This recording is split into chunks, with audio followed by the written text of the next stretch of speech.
तो कर्नाटक चुनाव को लेकर छत्तीसगढ़ में सियासी तूफान मचा हुआ है। मंत्री अमरजीत भगत के बयान पर अरुण साव ने पलटवार करते हुए कहा कि कर्नाटक ने अपनी परंपरा का निर्वहन किया है।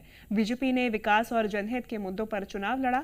कांग्रेस सत्ता के लिए कुछ भी कर सकती है। कांग्रेस ने धर्म को आधार बनाकर काम किया है। कर्नाटक के जनता से कांग्रेस ने बड़े बड़े वादे किए हैं। कुछ ऐसे ही वादे छत्तीसगढ़ में भी किए गए थे, लेकिन उनको पूरा नहीं किया गया।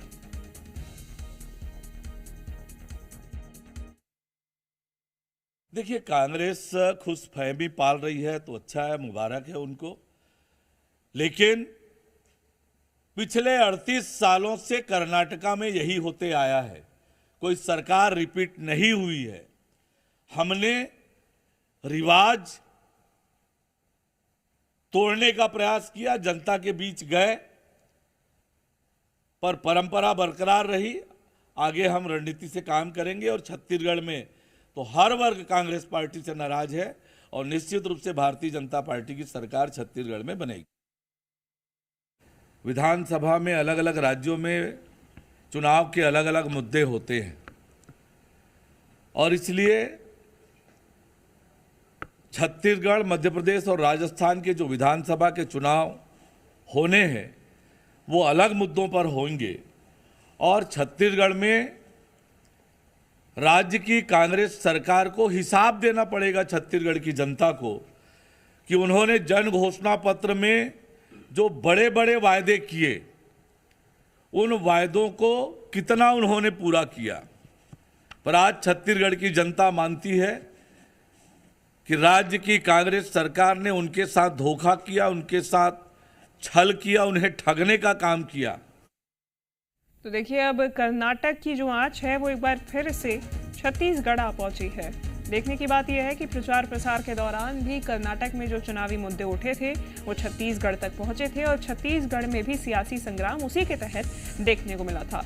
अब जब कर्नाटक में चुनाव पूरे हो चुके हैं, कल निर्णय आ चुका है, मतगणना के बाद कांग्रेस ने बहुमत से जीत हासिल कर ली है, तो एक बार फिर से वार पलटवार छत्तीसगढ़ की सियासी गलियारों में देखने को मिल रहा है, जहां एक तरफ अमरजीत भगत यानी कि कांग्रेस की तरफ से यह दावा किया जा रहा है कि कर्नाटक में कांग्रेस की जीत पूरे देश में एक टर्निंग पॉइंट के रूप में निकल कर आ रही है। वहीं बीजेपी का कहना है कि ये एक परंपरा है जिसका निर्वहन कर्नाटक की जनता ने किया है।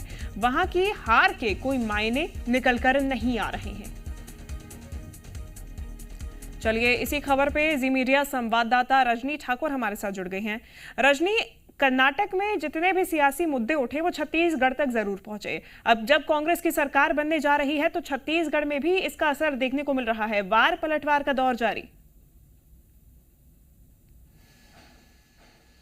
बिल्कुल, देखिए, कर्नाटक का चुनाव इसलिए अहम है क्योंकि कर्नाटक चुनाव के नतीजे विधानसभा चुनाव के नतीजों को भी प्रभावित करेंगे। जो लोकसभा चुनाव होना है उसके भी नतीजों को प्रभावित करेंगे और इस नतीजे को लेकर अब बाकी जो पार्टियां हैं वो तैयारी करेंगी। कांग्रेस का आत्मविश्वास बढ़ा है क्योंकि कर्नाटक विधानसभा चुनाव में कांग्रेस को बहुमत मिला। अब छत्तीसगढ़ में चुनाव होने हैं, मध्य प्रदेश में चुनाव होने हैं। तमाम राज्यों में अब कांग्रेस उस आत्मविश्वास के साथ आगे बढ़ेगी और कहीं ना कहीं जो मुद्दे थे, जो मुद्दों की लड़ाई है जिस पर मंत्री अमरजीत भगत और भाजपा के प्रदेश अध्यक्ष अरुण साव बयान दे रहे हैं, वो मुद्दों की भी लड़ाई थी और कहीं ना कहीं ये साबित हुआ है कि कांग्रेस जो कहती रही कि हमारे मुद्दे जनहित के मुद्दे हैं, हम जनता के मुद्दों के साथ चुनाव जीतेंगे, तो उस बात को बल मिला है, ये कहा जा सकता है।